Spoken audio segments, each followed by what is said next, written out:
Assalamu alaikum. Туғандар, Талантбек медиа каналының кезектегі атайын тарт беруге шақырған бер туғанымыз бар. Mazda 526 моделін точно білгендер болса керек, байкелер. Біріншілі айтып кетерім, машина эйсінің айтуы бойынша состояниясы, мотор, коробка ешбір вложение жоқ дейді. Болғаны сыртқы кузовта дейді. Мына сыртқы кузовтың көрсеңіздер, сыртқы кузовтың бір сыйра көрсетіп кетейін. Ешіктерінде мынандай красканың өңі кеткен. Әмеме шпаклевка қылған жерлер бар. Жалпы қарағанда дөңгелектері жақсы екен ма? Жақындан көрсетейін дөңгелектері. Бұл 15 қода ме бәк? 14 кен. 14 дөңгелектері бар екен. Ішінде арты семейный, хозяйственный іштерге арты генен екен. Үнеле жүктесі болып. Номері ушул. Штрафтары аресте ешнәрсе жоқ, документтерін тексеріп алсаңар болады. Сыртқы кузовтың айланып көрсетіп отырмын сіздерге. Ешбір жерде чириги жоқ екен. Чирик жоқ. Анан ички салонына келсек, салону мына қаралған емес, ушул мен машинамды тартып берші деген жерден эле тартып аткан учурубуз. Ешбір жерин тазалап даярдаган эмес. Қысқасы айдап жүрген жерінен эле көрсөткөнчө. Салондордо чехолдорду кадап коюп тур, чехолдор сону экен негизичи. Ичинде отурганда мындай сыртында кандай машинаны айдап баратканын деле билинбейт экен негизичи. Машинаны жүргүзүп атат. Могу эмелер иштейт да, стрелкалар иштейт. Өзүңөр газды көрүп атасыңар. Монитор бул жерде монитор менен коюлган экен. Печка иштейби? Иштейт, бүт иштейт. Кондиционер жоқ, кондиционер жоқ, мына салондың өзүнүн бир башкача өзүңөр жасагансыңар бе же? Өзүмө жасап айдап жүргөм, пока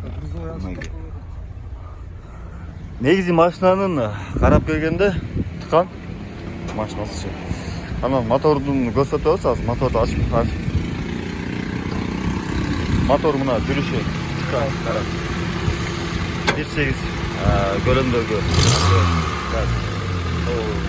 Түшүнгөн байкелер болсо машинаны сразу эле байкашат, видеодон эле көрүнөт. Машинанын мотору канчалык деңгээлде жакшы, таза. Ландрондор мына ийген эмес, эскилди, түтүлгөн эмес, таза бойдон турат. Рейка, автомобиль. Ходовой кандай мун? Ходовой полный, самоточкандырып койгон, полный.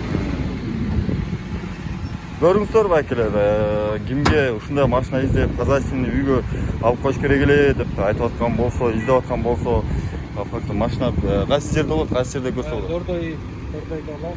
Дордойдо болот, эмеден келгенде эле, Элебесодан түшкөндө мо Кырманалиевада мо поворотто газ болот, ошого жетпей, могу жерде свеча алмаштырган балдар бар. Как раз бир учур менен айтып кетели. Свеча бул жерде мен өзүмдүн машинама свеча койдуруп атам. Азыркы Найза деген свечаны баарыңыздар эле көрөсүздөр. Ошол Найза деген свечаны коюп текшергенден кийин сиздерге азыр мен койдуруп атам. Коюп текшергенден кийин сиздерге канчалык деңгээлде өзгөрүүлөр бар, так по факту айтып берем. Ага чейин карап байкап турсаңыздар болот.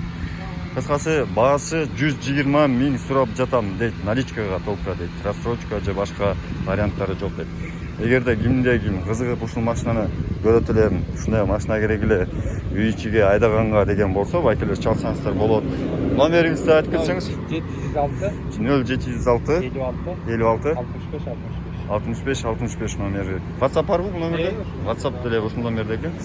Если сразу переоформление кылып берет, негизи машинаны көрсөңүздөр болот. Бишкек шаарында жашаган бир туугандарыбыз болсо, бериңиздер. Мына сырткы көрүнүшүнү бир сыйра көрүңүздөр. Эми краскага бергенде, краскага бербей деле айдаса болот. Негизичи бул машинанычы. Эми бул машинаны тияк бака айдабайт. Неге айдайт? Үй ичи ушундай 150 миңге чейинки тыкан машиналар керек болсо, экономичный машина болсо, керек эле деген бир туугандарыбыз болсо, ушул жерде туугандар. Азыр силерге Найзаны дагы көрсөтүп кетейин. Деп туруп кирдик. Найза биринчи эле булардын бизге услугаларын, дегеле информацияларын бөлүшүп кетейин. Проверка свечи дейт, бесплатно дейт. Келип проверка кылып текшерип, свечаңарды койдурса болобу, кандай свеча керек, негизи көрсөтүп берсеңиздер болот экен. Анан возврат, кандай свечалар возврат кылат? Проколный свечалар возврат кылат дейт. замен болот экен башка свечага. Андан услуга мастера дейт. Уста акысы. Машинанын кандай кыйынчылыктарына жараша болот экен 400төн 3000 сомго чейин дейт. Ал эми катушкада проверка катушкалар текшерүү 300 сом дейт. Гарантия свечи 30.000 километрге чейин берет экен. Ал жерде жигиттер ошо Найза деген свечаны коюп атканда текшерип, силердин эски свечаларды текшерип, андан кийин жаңы свечаны койгондо да текшерип, андан кийин могу Найза деген свечаны атайын койгондон кийин могу жерде атан штамп менен басып, канчанчы километрде бизден алганды жана 30.000ге чейин ошол свечаны гарантиясы менен алмаштырышат экен. Негизи Бишкек шаарында азыр көп эле бутугандарыбыз интернеттен көрүп алсаңыздар керек. Найза свечасын которгондо өзгөчөлүктөр көп, анан трайд эткенде же башка болгондо основном азыр бизде газ менен жүргөн унаалар абдан көп. Газ менен жүргөндөргө атайын свечаларды орнотуруп көрсөңүздөр болот. Бул Бишкек шаарынын Аке бияқта ачпайсызбы? Адресин толугураак айтып коюңуз.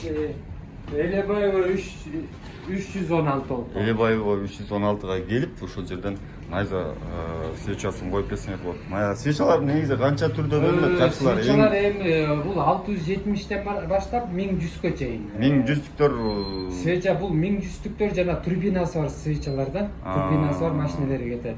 920-лыктар бар, обычный кыска, эми машиналердин эми маркасына карата да. Бизде 670тен 1100га чейин да. Негизи бизде шаарда көп эле такси байкелер, инилер, достор да. Ошо такси инилер эми көп эле газда жүрүшөт. Газдагылар кайсыны сунуштаар элер? Газда мен сунуштарымдан сиздерге моундан мисалы мына газ бензиндики бул 920 сомдон штугу. Получается пачкасы 3680 сом болот да. Эми ушунун эле сиздики сыяктуу узуну бар мына. Азыр мен коюп Сиз коюп аткан газ бензиндики бул узунунуку. Булар 980ден болуп калат да штугучу. Азыр кепилгилер жана 200 сомдук керек болсо 80 сомдук свеча коюп атат. Аларды коюштун кереги деле жок экен. Ал эми кажети жок алардын. Жөн эле мындай эле коюп жаткан свеча койдум деген эле максаттачы. Кээбиркилер сразу иштебей калышы мүмкүн. Кээбиркилер 5000 дейин, 10.000 ачыларда группа 10.000ден иштебей калат да көбүнчө. Мына могу жерге жазып коюшуптур. Кандай машиналарга, могу машинага бар бекен деп комментарийга жазбастан эле байкелер өзүңүздөр көрүп, меникинде бар экен. Негизи эле баардык эле машиналар бар. Дворниктер бар, Майбактын дворниктери бар. Майбактын. Майбактын дворниктерин билесиздер да, өзгөчө болот. Ошо Майбактын ушу байкелер болгон болсо, Дордой тарапка баратканда же келатканда ушуну алмаштырып коюш. 3000ден сатылган 1920дан болот акча болот. Парасы. Эми туугандар, ушундай бир видео менен эки мындай айтканда информация берилип кетти. Өзүңүздөргө тийиштүүлүүнү алып, комментарийга жазып, кандай өзгөчөлүктөрдү каалап атасыздар. Негизи эле Найзаны койгондор болсо, Найзадан менде ушундай өзгөрүүлөр болду. Же болсо такыр эле өзгөрүү жок экен деп чын эле комментарийда өзүңүздөрдүн пикириңиздерди жазып кетсеңиздер болот.